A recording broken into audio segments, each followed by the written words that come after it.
आज हम बात करेंगे कोलेरा हैजा के बारे में। यह बीमारी होती क्या है, इसके कारण देखेंगे, लक्षण देखेंगे और कंप्लीट ट्रीटमेंट की बात करेंगे। यह बीमारी व्यक्ति के लिए जानलेवा भी साबित हो सकती है यदि व्यक्ति ने सही समय पर इसका इलाज नहीं करवाया या ध्यान नहीं दिया या इसको लापरवाही में लिया तो यह लाइफ थ्रेटनिंग कंडीशन बन सकती है। इसमें बहुत ज्यादा तरल जैसे पेचिश लगती है, वाटर स्टूल निकलता है। मैं आपका फार्मासिस्ट इंद्रपाल रूसे और आप देख रहे हैं हमारा यूट्यूब चैनल रूसे मेडिको। तो चलिए वीडियो स्टार्ट करते हैं। कोलेरा एक प्रकार का एक्यूट इंटेस्टाइनल इन्फेक्शन है जिसमें एक ही एरिया के बहुत से व्यक्ति इस बीमारी से डिसीज से प्रभावित हो सकते हैं और इसके चपेट में आ सकते हैं। हैजा यह डिसीज महामारी के रूप में बहुत तेजी से फैलती है, फैलने वाली डिसीज है। कोलेरा हैजा यह एक स्मॉल इंटेस्टाइन का एक्यूट इन्फेक्शन होता है। इसमें जो है स्मॉल जो इंटेस्टाइन होती है इसमें इन्फेक्शन हो जाता है बैक्टीरिया के कारण, जिसके वजह से हमें कोलेरा जैसी डिसीज का सामना करना पड़ता है। कोलेरा हैजा के पेशेंट को राइस वाटर के समान व्हाइट कलर का डायरिया होता है, पैचिस लगती है, दस्त लगती है। अब हम इसके कॉजेस कारण की बात कर लेते हैं कि यह किस बैक्टीरिया के इन्फेक्शन से होता है। इसका जो मुख्य कारण है विब्रियो कोलेरा नामक बैक्टीरिया होता है। इसके इन्फेक्शन से ये हैजा और कोलेरा नामक डिसीज उत्पन्न होती है और इसके अन्य कारण भी होते हैं। यह जो बीमारी है, यह जो डिसीज है, यह स्लम एरिया में अधिक रहने वाले लोगों में सबसे ज्यादा होती है। अनसैनिटरी लिविंग मतलब जहाँ साफ सफाई नहीं होती, गंदगी होती है, वहां पर रहने पर भी यह बीमारी उत्पन्न होती है। कोलेरा हैजा से ग्रसित पेशेंट के संपर्क में आने से भी यह बीमारी ट्रांसमिट होती है। तो कभी भी हमें जो कोलेरा से ग्रसित पेशेंट है उसके अभाव में नहीं आना है, संपर्क में नहीं आना है। यह एक कारण हो सकता है। कंटामिनेटेड फूड खाने से, कंटामिनेटेड वाटर को पीने से भी यह बीमारी हो सकती है। अनहाइजीनिक फ्रूट्स खाने से, अनकुक्ड बिना पके फल सब्जी खाने से भी यह बीमारी हो सकती है। सी फूड खाने से भी यह हैजा कोलेरा की समस्या बीमारी उत्पन्न होती है।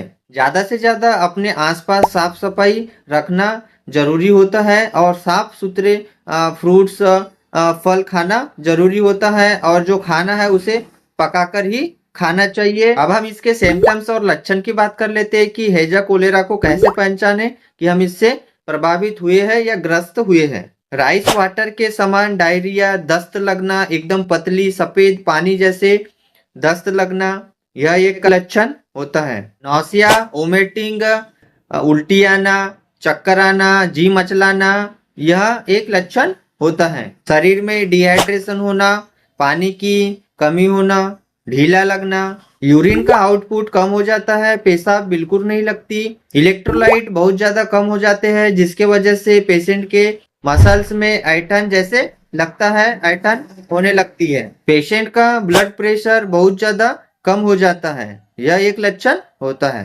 वीकनेस टाइप का लगने लगता है, कमजोरी आ जाती है, पल्स रेट बहुत ज्यादा कम हो जाता है, आलस तथा थकान जैसा लगना शुरू हो जाता है। यह सब हैजा कोलेरा के लक्षण होते हैं। यदि यह सब लक्षण किसी में दिखाई दे तो उसे तुरंत ही हॉस्पिटल ले जाए और डॉक्टर से कंसल्ट करके तुरंत ही इसका ट्रीटमेंट करवाए, क्योंकि जो कोलेरा होता है, हैजा होता है, यह व्यक्ति के लिए, पेशेंट के लिए बहुत ज्यादा खतरनाक होता है, लाइफ थ्रेटनिंग कंडीशन होती है, इसमें जान भी जा सकती है। तो लापरवाही न बरते। अब हम इसके ट्रीटमेंट और इलाज की बात कर लेते हैं कि किसी को कोलेरा और हैजा हो जाए तो उसको हम कैसे ट्रीट कर सकते हैं, कौन सी मेडिसिन दे सकते हैं, कौन सा फ्लूइड चढ़ाना होता है, कौन से इंजेक्शन लगा सकते हैं। फर्स्ट ऑफ ऑल पेशेंट को सबसे पहले डीएनएस लगाना जरूरी होता है, क्योंकि शरीर में पानी की बहुत ज़्यादा कमी हो जाती है, ग्लूकोज की कमी हो जाती है।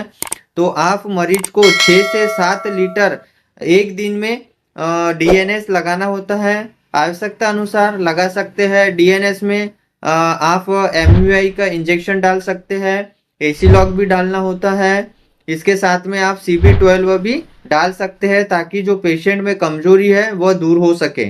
इंजेक्शन एमिकासिन 500 mg, इसको सुबह शाम पेशेंट को लगाना होता है। इसे IM और IV दोनों रूट से लगा सकते हैं। टेबलेट डेस्पर M, इस टेबलेट को पेशेंट को तुरंत ही इनिशिएटली एक टेबलेट दे और दूसरे दिन से इस टेबलेट को दिन में 4 बार देने की सलाह दे। टेबलेट लोपेरामाइड, इस टेबलेट को पेशेंट को हर आधे घंटे में देने की सलाह दे। यदि पेशेंट को पेट में बहुत ज्यादा दर्द हो रहा है तो उस कंडीशन में टेबलेट जीरोडॉल स्पॉस देना होता है। इस टेबलेट को पेशेंट को सुबह शाम भोजन के बाद देना होता है। एंटासिड के तौर पर आप पैन 40 टेबलेट दे सकते हैं। इसे सुबह शाम खाली पेट देना होता है।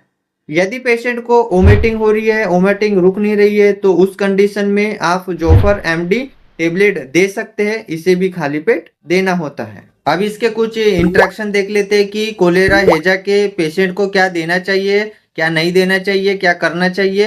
तो चलिए जान लेते हैं। कोलेरा के पेशेंट को 24 घंटे तक कुछ भी खाने पीने के लिए नहीं देना चाहिए आफ्टर ट्रीटमेंट। स्टूल, दस्त और वोमिटिंग बंद हो जाने पर पेशेंट को साबूदाना और चाय और लिक्विड फ्लूइड देना चाहिए। कोलेरा के पेशेंट को साफ सुथरे कमरे में रखकर कंप्लीट बेड रेस्ट की सलाह देनी चाहिए। कोलेरा से ग्रस्त पेशेंट के स्टूल को मिट्टी से ढक देना चाहिए ताकि दूसरे व्यक्ति में यह ट्रांसमिट न हो।